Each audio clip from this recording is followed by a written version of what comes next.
right? So we established that from the order flow footprint charts, right? So let's quickly go back and look at this. So what we saw over here, footprint charts, we saw a huge amount of aggressive sellers that failed.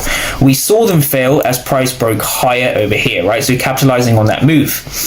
Now, what's interesting is when you see price coming back in, we see this rejection.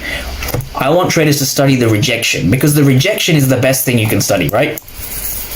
It's super interesting where we actually had a green candle, right? This was a green wick. Now, the number of traders who don't understand the wick is alarming. So let me explain to you how a wick actually works. When you see a wick forming like this, right, what that means is that aggressive sellers have failed, right? So I'm just going to write AGG.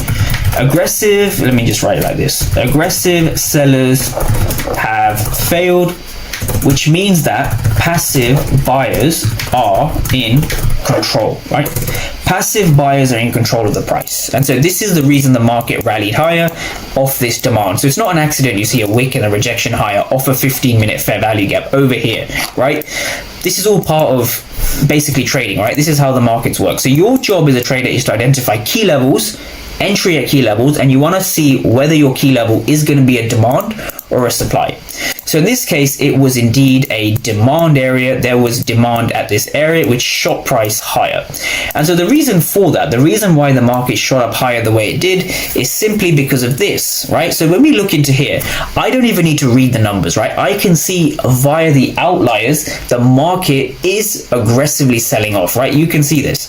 So 516 for 98. That is this wick over here. In fact, I'm going to zoom in so traders can understand exactly what I'm looking at, right? I am looking at this wick over here, right? So I'm looking at this wick, this one here. I'm going to highlight it in yellow.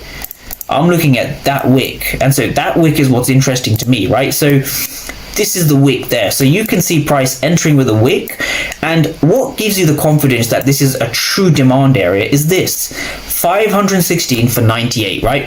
What is the ratio? That's over a 5x ratio in the total number of aggressive sellers on the left and aggressive buyers on the right. So what that's showing you is that there's a huge amount of demand.